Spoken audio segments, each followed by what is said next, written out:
കപ്പലപകടത്തെ തുടർന്ന് കടൽ മലിനമായോ എന്ന് കണ്ടെത്താൻ കേന്ദ്ര സംസ്ഥാന ഏജൻസികൾ പഠനം തുടരുന്നു. പൊല്യൂഷൻ കൺട്രോൾ ബോർഡും കുഫോസും CMFRI, ഇൻകോയ്സ് ഹൈദരാബാദ്, NIO കൊച്ചി എന്നീ ഏജൻസികളാണ് പഠനം തുടരുന്നത്. ഹൈദരാബാദിലെ ഇൻകോയ്സും കൊച്ചിയിലെ NIOയുടെയും സംയുക്തമായിട്ടാണ് ഇപ്പോൾ ഈ കടലിൻ്റെ ജലവും അതുപോലെ തന്നെ ഇവിടെയുള്ള അടിഞ്ഞിട്ടുള്ള ചെളിയും മറ്റും പരിശോധിക്കുന്നത്.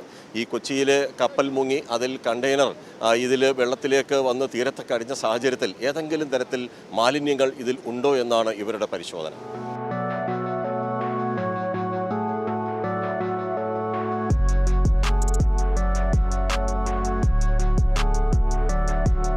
സംയുക്ത പരിശോധനയും ഒറ്റതിരിഞ്ഞും ഉൾക്കടലിലും തീരത്തും മത്സ്യസമ്പത്തിനെ കുറിച്ചുമാണ് സർവേ. കൊല്ലം ജില്ലയിൽ കൂടുതൽ കണ്ടെയ്നർ അടിഞ്ഞ ശക്തികുളങ്ങരയിൽ ഇൻകോയ്സ് ഹൈദരാബാദും NIO കൊച്ചിയിലെയും ഗവേഷക സംഘം കടലിൽ നിന്ന് ജലവും തീരത്തു നിന്ന് ചെളിയും ശേഖരിച്ചു. ഇതേ സംഘം 4 ദിവസം ഇടവിട്ട് 3 പ്രാവശ്യം ഇതേ മാതൃകയിൽ കപ്പൽ അപകടത്തെ തുടർന്ന് കടലിന്റെ തൽസ്ഥിതി ശാസ്ത്രീയമായി വിലയിരുത്തും.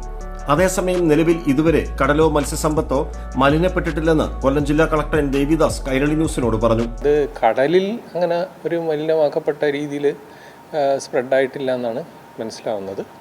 ആ ഉള്ളത് തന്നെ തീരത്തടിഞ്ഞുകൊണ്ടിരിക്കുകയാണ്. അതെല്ലാം ശേഖരിച്ചിട്ട് പ്ലാസ്റ്റിക് ബാഗുകളിൽ കൃത്യമായിട്ട് സൂക്ഷിച്ച് അതിൻ്റേതായ ക്രമപ്രകാരം അത് ഡിസ്പോസ് ചെയ്യുന്നതിനുള്ള നടപടികൾ അതുമായി ബന്ധപ്പെട്ട സാൽവേജ് കമ്പനി ചെയ്തുകൊണ്ടിരിക്കുന്നുണ്ട്.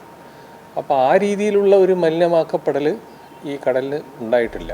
അപകടത്തിൽപ്പെട്ട കപ്പലിലെ എണ്ണപ്പാടയുടെയും കണ്ടെയ്നറുകളുടെയും സഞ്ചാരപഥം ഇൻകോയ്സ് നേരത്തെ പ്രവചിച്ചിരുന്നു. ആ പ്രവചനം കൂടി വിലയിരുത്തുകയാണ് ഗവേഷകർ. പ്രാഥമിക പഠനത്തിൽ കടൽ നിയന്ത്രണാതീതമായി മലിനമായില്ലെന്ന് NIO Kochi senior scientist doctor മുരളീധരനും ഇൻകോയ്സ് സയന്റിസ്റ്റ് ഡോക്ടർ ധന്യയും കൈരളി ന്യൂസിനോട് പറഞ്ഞു. ഓയിൽ പൊല്യൂഷനും കാൽസ്യം കാർബൈഡിന്റെയും മാലിന്യ തോതും സംഘം പരിശോധിക്കും. ഓയിൽ പൊല്യൂഷനും അതുപോലെ കാൽസ്യം കാർബൈഡും ഈ കടൽ ജലത്തിലുണ്ടോ? ഇതാണ് ഇവരുടെ പരിശോധന. ക്യാമറമാൻ അയ്യപ്പദേവനൊപ്പം രാജ്കുമാർ.